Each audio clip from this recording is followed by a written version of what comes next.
네, 변호사 출신으로 라디오 시사 프로그램 진행을 하셨고 이번 22대 국회에서 조국혁신당 비례대표로 당선이 됐습니다. 비상계엄 사태 이후 소신 발언을 하며 관련 법안을 발의하기도 했는데요. 오늘은 신장식 조국혁신당 의원과 함께 전국 현안을 살펴보겠습니다. 의원님 반갑습니다. 어서 오십시오. 안녕하세요. 네. 신장식입니다. 네, 바로 현안 질문 드리겠습니다. 오늘 공수처와 경찰, 경호처가 3자 회동을 가졌는데 별다른 이제 소득은 없었던 것으로 이제 전해지고 있습니다. 이르면 대통령에 대한 2차 체포영장 집행이 바로 내일 이루어질 것으로 많은 언론들이 전망을 하고 있고 대통령실 이제 비서실장도 관련한 이제 언급을 오늘 오전에 했습니다. 체포영장 집행과 관련해서 1박, 2박 이야기도 나오고 하는데 이 상황에서 의원님이 갖고 있는 생각 좀 들어볼까요?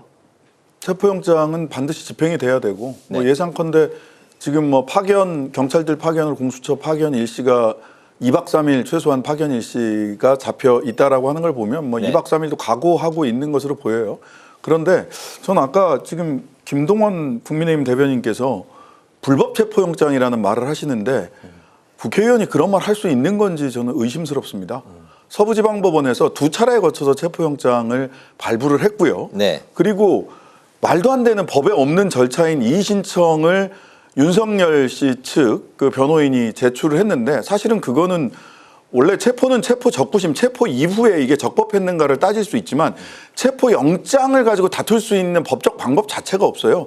그런데도 이의 신청을 했고 또 서부지법이 정말 좀 화가 나셨더라고요. 판사님들이 그 기각 결정문을 보니까 네. 이거는 논쟁의 가치가 없는 것이다라고 전제하면서도 일일이 이의 신청이 부적법하다라고 하는 것을 얘기를 했어요. 네. 대한민국 국회의원이 법원이 2차례 발부한 체포영장에 대해서 불법이다라고 이야기하고 그리고 내란 수괴 혐의를 받는 윤석열 씨는 농성전을 벌이고 있고 이런 상황에 대해서 불법이다 아니다 또는 집결할 수밖에 없다 국민의힘 의원들이 저는 이런 인식을 가지면서 입법기관 에서 일하는 것이 적절한가? 그냥 윤석열 변호인들로 가셔라. 또는 아스팔트 부대에 합류하시라. 라는 말씀 드립니다. 네. 제가 조금 격앙돼서 말씀을 드렸을 수 있는데요. 네. 왜냐하면 법원의 체포영장을 부인하는 국회의원? 저는 솔직히 상상할 수가 없습니다. 네네. 김동원 이제 국민의힘 이제 대변인 이제 그 인터뷰 내용에 대해서 이제 반박을 하셨고 내일 이제 체포영장 집행이 어쨌든 이제 초미의 관심사입니다. 네. 2차 집행인데 좀 어떻게 분위기가 어떤 식으로 흘러갈 것 같습니다. 저는 가장 바람직한 것은요. 현재로서 지금까지도 굉장히 불법한 일들이 많이 벌어지고 있었는데요. 네. 내란 수괴 혐의를 받았던 대한민국 대통령은 윤석열 씨가 3번째입니다. 전두환, 노태우 2사람이 있었고요. 그 내란 수괴 혐의를 받았을 때 전두환 씨가 어떻게 했느냐. 자기 연희동 골목 앞에서 골목 성명하고 합천 본인의 고향으로 내려갔죠. 그리고 경찰들이 따라가서 체포를 하려고 했습니다. 그때 가족들과 친지들 또는 그 고향에 있는 분들이 나가서 경찰들을 막았어요. 그래서 경찰이 이러다가 공무집행 방해가 됩니다 라고 경고를 하니까 내가 아무리 억울해도 내 지인들, 친지들을 공무집행 방해죄로 체포되게 할 수는 없다 라고 하면서 본인이 걸어 나왔어요. 네. 지금 윤석열 씨가 보이는 태도는 전두환만도 못한 겁니다. 그래서 내일 가장 걱정스러운 상황 많이들 걱정하시잖아요. 네. 그런 상황을 일으키지 말고요. 적어도 대한민국 대통령으로 국민이 선출해 줬던 분이잖아요. 최소한의 도리, 국민에 대한 도리를 생각한다면 본인이 스스로 걸어 나오는 것이 가장 좋다라고 생각을 하고요. 그렇지 않을 경우에는 경찰과 공수처가 불상사가 일어나지 않도록 아주 치밀한 작전으로 공권력을 방해하는 공무집행을 방해하는 사람들을 그 자리에서 바로 분리해야 된다고 생각을 합니다. 네. 지금 야권에서는 이 경호처를 해체해야 한다라는 목소리가 커지고 있는 상황인데 이와 관련해서 의원님께서는 대통령 등의 경호에 관한 법률 개정안 이걸 발의하셨습니다. 구체적으로 어떤 내용입니까? 지금 대통령 경호처가 말하자면 차지철 경호처처럼 돼버렸어요. 개인적인 인적관계, 경호처 공무원들이 소위 영부인의 생일잔치에 동원되고 요즘 그 SNS나 이런 데서 김성훈 경호처 차장이 뭐라고 불리냐면 풍선남이라고 불립니다. 풍선남. 어떤 차 뒤에 김건희 씨 생일 때 차 트렁크 뒤에 마히바흐를 빌려서 차 트렁크를 열면 풍선이 올라가게 하는 이벤트를 했다라는 거예요. 풍선남이라고 불리고 있습니다. 즉 대통령과의 개인적 친밀함이나 개인적 충성도 때문에 공무원으로서의 직무를 제대로 하고 있지 못한다는 거죠. 그래서 대통령 경호처를 대통령실 소속이 아니라 경찰로 이관하는 게 좋겠다라고 하는 취지고요. 네. 이와 관련해서는 국회 도서관에서 나온 자료들을 제가 쭉 정리를 해서 네. 봤어요. 이걸 반영을 한 건데요. 네. 영국, 독일, 일본 모두 경찰청 소속이고요. 대통령만을 경호하는 게 아니라 국회의장 등 주요 요인, 주요 그 인사들 그리고 해외에서 국가 정상들이 오면 그 해외 정상들을 모두 다 하고 있고요. 경호하고 있고요. 미국은 국토안보부 산하의 미국 비밀경호국이라는 곳에서 대통령을 비롯해서 주요 인사들을 경호하고 있습니다. 이렇게 대통령과 개인적인 충성, 개인적인 사적인 관계로 공무원의 공무를 훼손하게 되는 이런 일들을 방지하기 위해서 경찰 산하로 경호 업무를 이관하는 것이 좋겠다라는 취지입니다. 네, 대통령 경호를 경찰청에서 맡도록 하는 게 이제 주요 내용이다.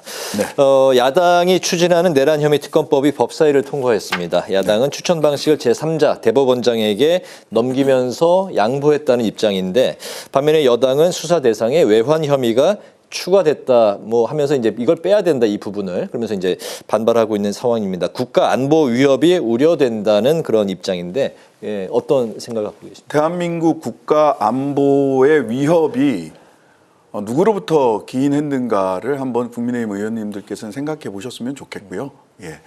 그다음에 외환 혐의가 추가됐다. 그래서 제한을 뒀단 말이죠. 이번 계엄 관련된 외환 혐의와 외환 혐의에 한정한다라는 네. 얘기를 했어요. 그런데 국민의힘 의총에서 나온 얘기를 보면 특검 무용론이 그냥 나와요. 이제는 예. 특검으로 수사하면 안 된다라는 얘기까지 나온단 말이죠. 즉 외환 혐의 그래 좋다. 저는 이렇게 생각합니다. 자 이번에 특검을 합의로 처리할 수 있다면 이 부분을 저는 협의의 대상으로 둘 수 있다라고 생각을 합니다. 만약 뺐다. 어차피 근데 외환 혐의는 검찰이나 경찰에서 또 수사할 거거든요. 할 수밖에 없어요. 빼면 그렇다면 국민의힘에서는 그러면 합의할 수 있는지 묻고 싶어요. 왜냐하면 매일매일 다른 안을 낼 때마다 다른 핑계를 계속 대시거든요. 그래서 본인들의 특검안을 좀 갖고 나오셔서 안과 안을 법안과 법안을 놓고 상의를 해봤으면 좋겠다 이런 말씀드립니다. 네. 네, 그렇다면 이 여당 측의 자체 비상계엄 특검법에 대해서는 좀 어떤 입장 갖고 계실지 좀 들어볼까요? 아무리 네. 그 비상계엄 특검법이라고 하더라도 6시간 특검법은 좀 너무하지 않나요? 계엄령 선포부터 마지막까지 6시간만 특검하자는 게 그게 무슨 특검입니까? 그런데 이거는요. 네. 윤석열 대통령이나 이 내란 특검의 수사 대상자를 위해서도요. 조금 범위를 충분히 수사 범위를 넓혀 놓는 게 좋습니다. 왜냐하면은요. 지금 윤석열 대통령이 경찰에 수사받으라라고 했을 때 무슨 얘기했냐면 공수처에서도 경찰에서도 검찰에서도 네. 수사받으라고 얘기를 한다. 그러니까 특검 하나로 단일화 시켜드리겠다는 거거든요. 6시간 특검법은 이게 농담도 아니고 너무했다. 조금 진지하게 임해주시는 게 좋겠다. 예. 조국 혁신당도 별도의 내란 특검을 추진하겠다는 입장인데 야당이 이제 공동 발의했던 특검 법안하고 다르게 대법원장의 특검 후보 3명을 추천하면 그 중에서 국회의장이 2명을 이제 추리는 이런 방식인데 이게 어떻게 추진되고 있습니까? 한 사람 비토권을 행사하자라는 건데요. 네. 예, 한 사람에 대해서는 적어도 최소한의 비토권을 국회가 갖는 것이 좋겠다. 야당도 아니고 국회의장에게 드렸던 거고요.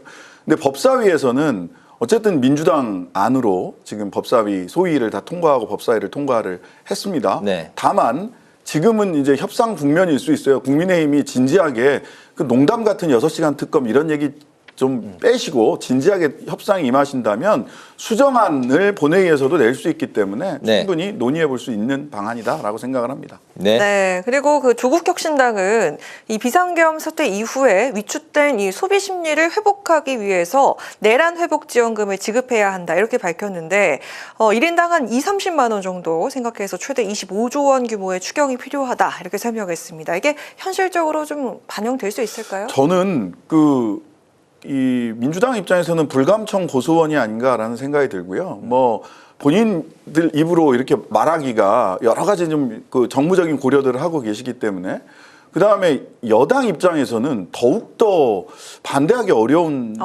안이 아닐까 싶거든요. 네. 왜냐하면 지금 사실은 내년 예산, 올해 예산이라고 하는 것이 이렇게 12월 3일부터 시작돼서 이렇게 소위 계엄령 내지는 내란 사태가 이렇게 장기 지속될 줄 몰랐던 가운데서 예산이 네. 통과가 됐고 또 특별한 사정 때문에 삭감 예산만 통과가 됐단 말이죠. 그런데 지금 연말 연초에 사실 송년회 제대로 못 하셨잖아요. 신년회도 못 하셨죠.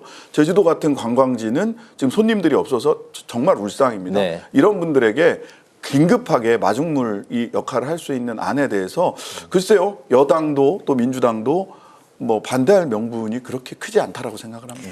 예. 네, 이 추경에 대한 좀 부담감도 있을 것 같다 이런 생각이 들고 또 목소리도 많습니다. 현실적으로 좀 가능할까요?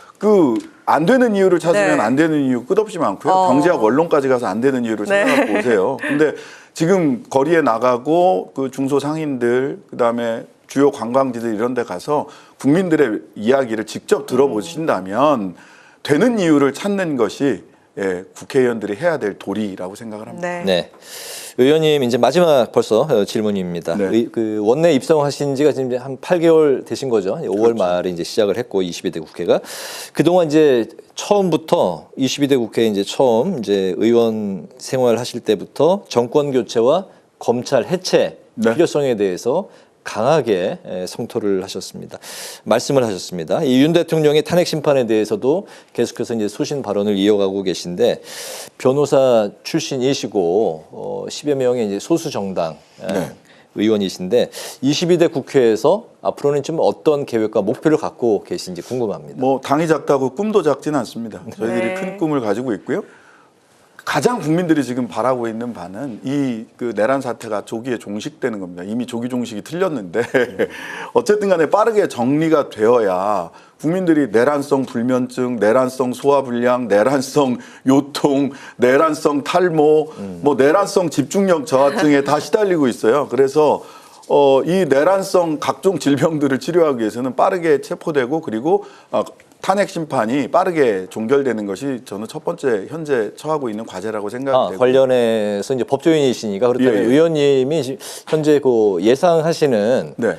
앞으로 이제 탄핵 그리고 대선 만약에 네. 조기 대선이 열린다면 네, 네, 네. 이런 좀 스케줄 일정 같은 게 제가 생각하시는 보기에는 게 지금 있습니까? 오늘 첫 기일이 열렸잖아요. 첫 기일 4분 만에 끝났습니다. 그리고 탄핵 헌법재판소에서는 첫 기일에 피청구인 윤석열이 참석하지 않을 거라고 미리 예상을 하고 이틀 뒤에 바로 두 번째 기일을 잡았고 두 번째 기일부터는 불출석한 가운데서 계속 진행을 하겠다라고 선언을 하셨어요. 네. 이미.